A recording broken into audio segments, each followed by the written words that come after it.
퇴사를 생각하면 설레기도 하지만 막연한 불안감 같은 게 있어요. 이러다 인생 꼬이는 거 아니야? 왜냐면 유튜브에는 넘쳐나는데 내 주변엔 정작 잘 된 사람들이 없으니까요. 퇴사하고 잘 되는 사람은 대체 뭐가 다르지? 그분들의 비밀이 궁금했어요. 그래서 대기업, 중소기업, 공무원 퇴사하고 좋아하는 일을 하며 더 잘 버는 100명을 만났습니다. 정말 소름 돋았던 건 100명이 공통적으로 말한 3가지가 있다라는 거예요. 만약 퇴사를 준비하고 있다면 끝까지 보세요. 어디서도 듣지 못하셨을 이야기 시작합니다.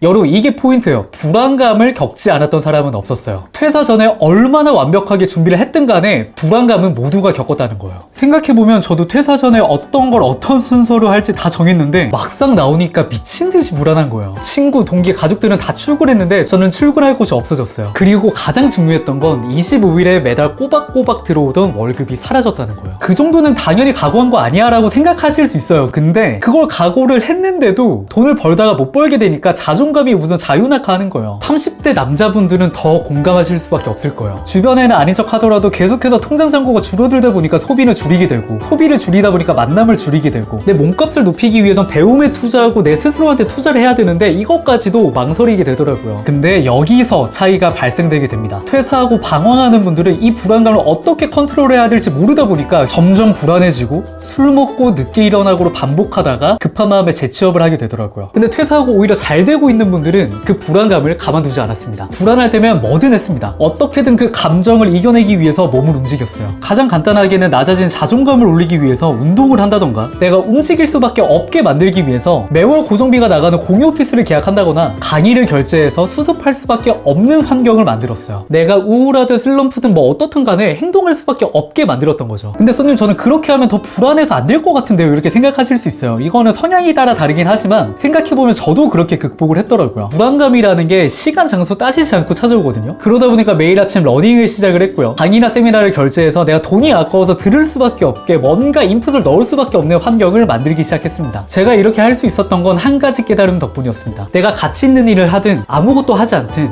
누구에게나 시간은 똑같이 흘러가더라고요. 이걸 알고 나니까 너무 무서운 거예요. 내가 가만히 있을 때 누군가는 계속해서 앞서 나가고 있겠구나, 그 사람이 모든 기회를 갖고 가고 있겠구나 라고 알게 되다 보니까 내가 뭐든 해야겠구나 라는 생각밖에 안 들더라고요. 퇴사를 하고 나면 내가 경험하지 못했던 종류의 어마어마한 불안감이 찾아오게 될 거예요. 처음 경험하는 거니까 이걸 어떻게 컨트롤하고 이걸 어떻게 대처해야 되는지 당황스러울 수 있어요. 그때 이 말을 꼭 떠올렸으면 좋겠어요. 불안감은 나뿐만이 아니라 누구에게나 찾아오는 디폴트고, 이 불안감을 어떻게 활용하냐에 따라서 내 1년 후의 모습이 결정난다고요. 그렇기 때문에 지금 나는 내가 할 수 있는 것에 최선을 다해야 한다는 걸 꼭 기억하셨으면 좋겠어요. 그렇다면 내가 불안할 때 나는 뭘 해야 될까요? 이렇게 생각이 드실 거예요. 근데 마땅하게 물어볼 때는 없고요. 그쵸? 제가 만났던 퇴사 후에 더 잘 된 분들, 좋아하는 일로 본인의 가치를 빠르게 높여나가고 있는 100분은 이걸 해냈더라고요.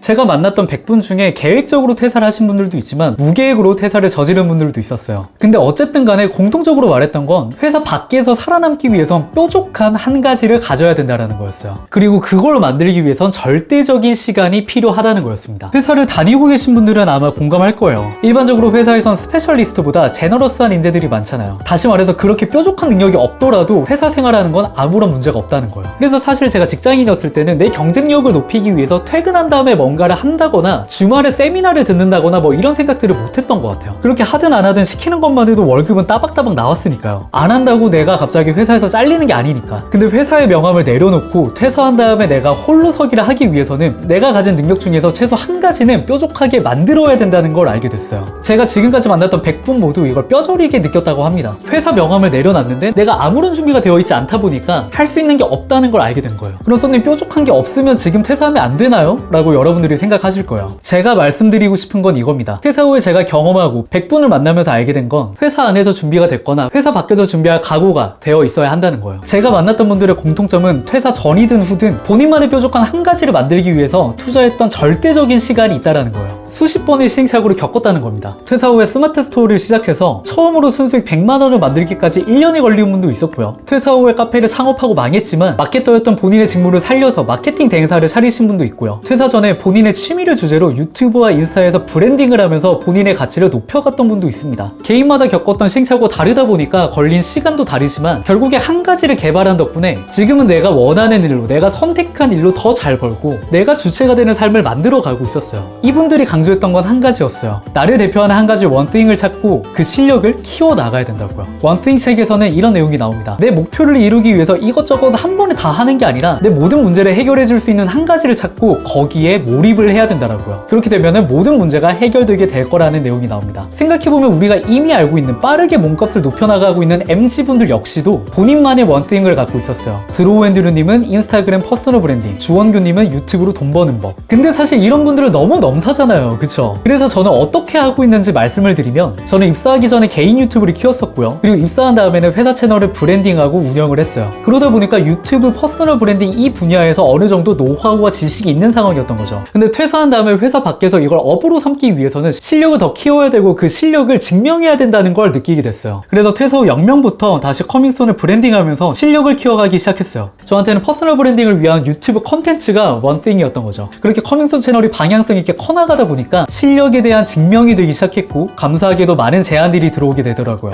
그때 느꼈어요. 회사 밖에서 회사의 명함 없이 살아남기 위해서는 나를 대표하는 한 가지 능력이 있어야 된다는 걸요. 근데 이런 생각을 하실 수도 있어요. 쏘님, 근데 저는 뭘 뾰족하게 해야 될지 모르겠어요. 솔직하게 말씀드릴게요. 내가 해보는 수밖에 없습니다. 치킨 찍어 먹는 디핑 소스도 내가 찍어 먹어봐야 아는 건데, 하물며 내 업과 인생과 관련된 문제인데 내가 그걸 직접 해보지 않으면 어떤 누가 그걸 말해줄 수 있겠어요. 제가 만났던 100분도 똑같은 말을 했습니다. 내가 뭘 좋아하는지 모르겠을 때는 그냥 해보면서 내 취향을 찾아갔다고요. 취향을 찾아가다 보니까 내가 시간과 에너지를 투자할 만한 어떤 무언가를 발견하게 됐고, 그걸 하다 보니까 내가 뾰족해졌더라고요. 근데 여러분, 내 실력을 이렇게 뾰족하게만 만들었다고 해서 내 인생이 갑자기 바뀔까요? 아니었습니다. 제가 만났던 100명은 한 가지를 뾰족하게 만들면서 동시에 이걸 했습니다.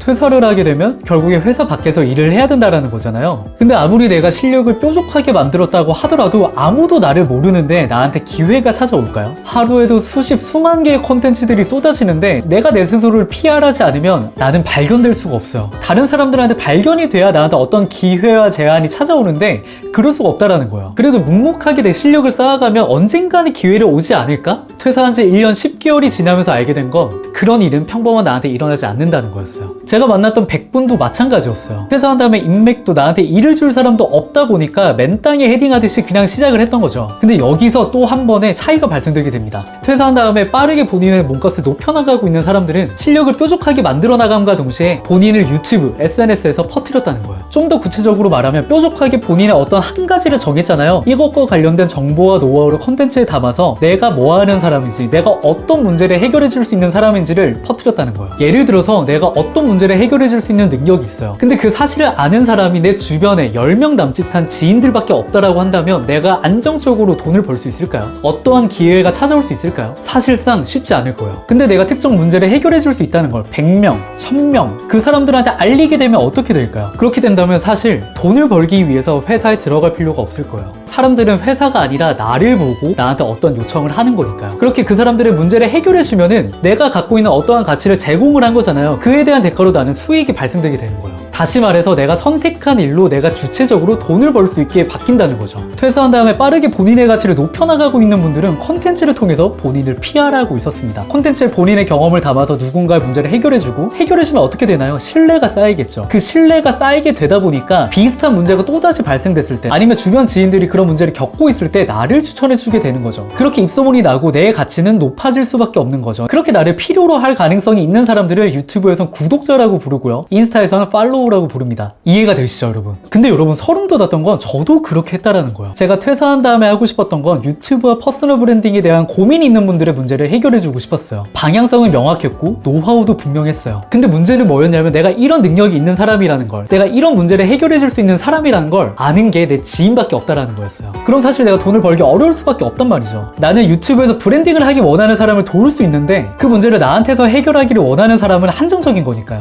그래서 저는 누군가가 나를 발견해주기까지를 기다리는 게 아니라 내가 내 스스로를 세상에 알리기 위해서, 나를 퍼뜨리기 위해서 유튜브로 퍼스널 브랜딩을 하기 시작을 했던 거죠. 그랬더니 삶이 정말 바뀌기 시작하더라고요. 콘텐츠를 통해 내 경험과 노하우를 무료로 퍼뜨렸더니 그걸 통해서 문제를 해결한 사람들이 생기게 되고, 그렇게 나한테 신뢰가 생긴 사람들은 어떠한 문제가 생겼을 때 나를 찾게 되더라고요. 그렇게 되면 어떻게 될까요? 나를 필요로 하는 사람들이 많아지니까 내 몸값이 올라가면 동시에 그 수많은 요청들, 제안들 중에서 내가 원하는 프로젝트를 선택할 수 있는 거예요. 끌려다니는 게 아니라 아니라 내가 내 삶을 주도하게 되는 거죠. 이렇게 해나가다 보니까 저는 1년 10개월 만에 내가 원하는 장소, 원하는 시간에 내가 원하는 프로젝트를 하는 삶을 만들어 나가고 있습니다. 아직까지 해나갈 게 많지만 그래도 주체적으로 만들어가고 있어요. 지금 퇴사하고 본인만의 한 가지로 스스로를 브랜딩하면서 1인 비즈니스를 해나가는 분들이 너무나도 많습니다. 내 주위엔 없는데 라고 생각하실 수 있어요. 근데 저도 퇴사하기 전엔 안 보였어요. 상위 1%를 제외하고는 세상의 모든 사람들이 직장에서 월급을 받으면서 살아가는 줄 알았어요. 근데 제가 퇴사한 다음에 다른 삶을 만들어가고 있잖아요. 자연스럽게 환경이 바뀌면서 알게 된 건 세상이 말하는 정답으로 살지 않는 사람들이 더 많아지고 있고 유튜브, SNS를 통해서 내 스스로를 브랜딩하고 내 가치를 높여나가는 게 잠깐의 유행이 아니라는 거예요. 세상이 정말 빠르게 바뀌고 있었습니다. 우리가 정보를 얻고 무언가를 소비하는 패턴은 정말 빠르게 바뀌고 있는데 왜 업과 관련된 건, 내 가치를 높이기 위해서 해야 되는 건 10년 전, 20년 전과 똑같을 거라고 생각을 하시나요? 이걸 빠르게 캐치하고 자신한테 적용하는 사람들은 점점점 더 많아지고 있습니다. 이걸 외면할 건지 나를 위해서 활용할지는 온전한 내 선택입니다. 여러분들은 어떤 선택을 하실 건가요?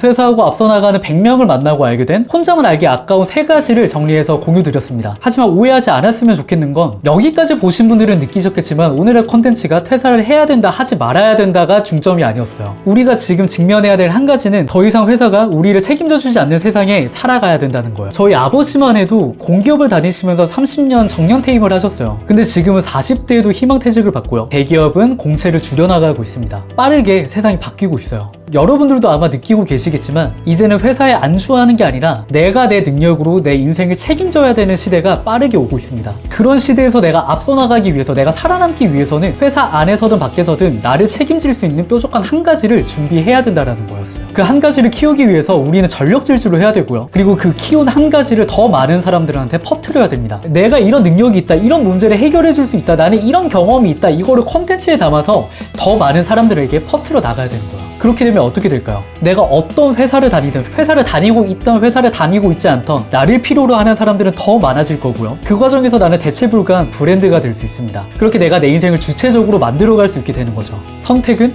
온전히 여러분들의 몫입니다. 제가 아무리 이런 얘기를 하더라도 누군가는 그냥 무시하실 거고요. 그리고 여기까지 본 정말 소수만이, 1%만이 실제로 행동으로 옮기실 거라고 생각을 해요. 이 컨텐츠를 보고 단 한 분이라도 이런 생각을 하게 되신다면 저는 그걸로 충분합니다. 그 한 분은 이런 컨텐츠를 기다리셨을 테니까요. 함께 내 인생의 주인공이 되어 가실 분들은 댓글로 알려주세요. 다른 사람 눈치 볼 필요 없이 나만의 정답을 같이 만들어가 보자고요. 결국 그렇게 내가 주인공이 되는 시간이 커밍순.